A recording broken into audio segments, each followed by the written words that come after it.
आज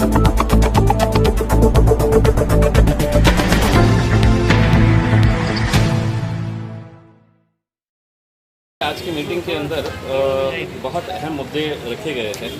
आपने देखा होगा कि कुछ दिन पहले कन्नड़ के पूर्व आमदार हर्षवर्धन जाधव ने एक एमजीएम के डॉक्टर से बातचीत की और उसके अंदर जो बातें सामने आई कि एक हॉस्पिटल को अगर 30-30, 32-32 करोड़ रुपए स्कीम के अंदर मिला जा रहा है तो सही मानों में ये पैसा गरीबों के ऊपर खर्च हो रहा है क्या? प्राइवेट हॉस्पिटल जितने भी है वो ये स्कीम का बेनिफिट सभी को दे रहे हैं क्या करके, ये किसी को नहीं पता है। पैसा आ रहा है और पैसा जा रहा है, सिर्फ इतना ही बताया जा रहा है।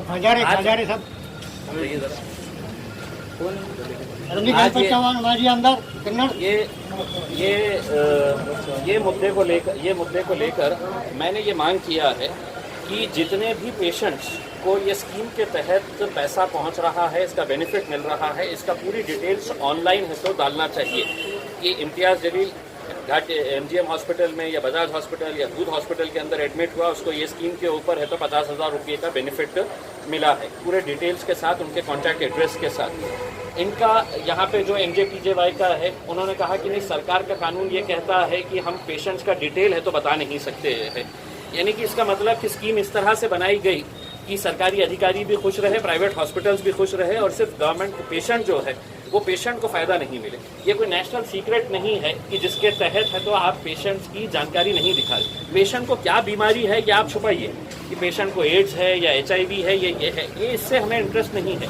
लेकिन पेशेंट का नाम, पेशेंट के कॉन्ट्रैक्ट डिटेल्स, उसका कितना फ़ायदा मिला है, ये बात बताने का कलेक्टर साहब ने आश्वासन दिया है कि एक एग्जाम्पल के तौर के ऊपर एक हॉस्पिटल के अंदर से ये पूरी डिटेल्स तैयार की जाएंगी, ऑनलाइन अवेलेबल की जाएगी, ताकि पब्लिक भी देख सके कि ये पेशेंट को इसका इतना फ़ायदा मिला हुआ है करके। दूसरा अहम जो मुद्दा पिछले हमने मीटिंग के अंदर उठाया था कि गवर्नमेंट के जो वेंटिलेटर्स आए हुए हैं ये प्राइवेट हॉस्पिटल्स को दिए गए हैं।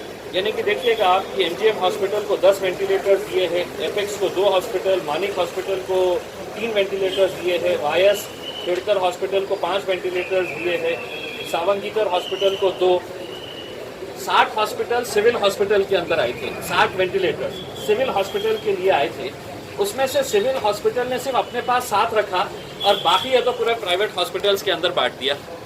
उन्होंने कहा कि नहीं, प्राइवेट हॉस्पिटल्स ने हमसे ये मांग करी थी कि हम भी अपना वेंटिलेटर्स बढ़ाएंगे, ICU बेड्स बढ़ाएंगे तो हमारे को ये दिया जाए करके। सवाल ये पैदा होता है कि जब सरकार की इतनी करोड़ों रुपये की बिल्डिंगें बन के तैयार है, हॉस्पिटल्स तैयार है, सुपर स्पेशलिटी की जो बिल्डिंग बनी है वो किसी 5 स्टार होटल से कम नहीं है, वहाँ पर वेंटिलेटर्स ना देते हुए ये प्राइवेट हॉस्पिटल्स को देने का जो निर्णय किया गया है वो टोटली गलत है।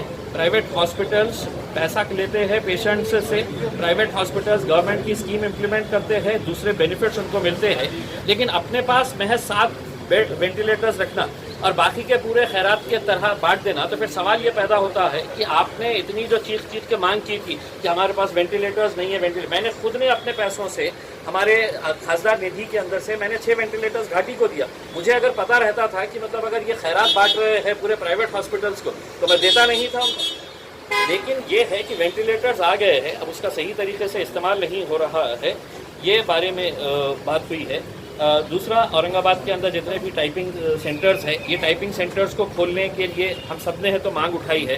पिछले हफ्ते मैंने ये मांग उठाई थी कि काली पीली वाले जो टैक्सी वाले होते हैं उनका भी पेट भरने का जरिया होना चाहिए। आपने बसेस चालू कर डाले, आपने रिक्शे चालू कर दिए, ट्रेन चालू कर दिए, हवाई जहाज चालू कर दिए है, काली पीली टैक्सी चलाने वाले जो है उनका भी घर बार चलना चाहिए, तो उनको इजाज़त दी जाए। कोचिंग सेंटर्स के बारे में बार बार है तो ये मांग कर रहे हैं, अब तो हमने कोचिंग सेंटर्स को ये कहा है कि अब सरकार का इंतज़ार ना करो, खोलो, क्योंकि बच्चों को भी पढ़ने का है। जो छोटे मोटे होटल्स है अभी भी होटल बंद पड़े हुए हैं, अब सरकार का इंतज़ार मत करो, खोलो।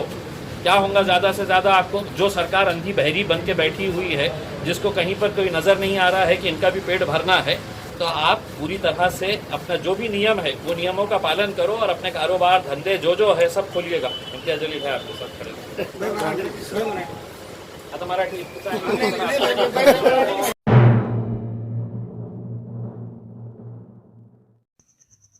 रोज नई खबरों को देखने के लिए हमारे औरंगाबाद समाचार चैनल को सब्सक्राइब कीजिए और नोटिफिकेशन पाने के लिए हमारे बेल आइकन को दबाइए ताकि हर खबर की नोटिफिकेशन आपको मिलती रहे।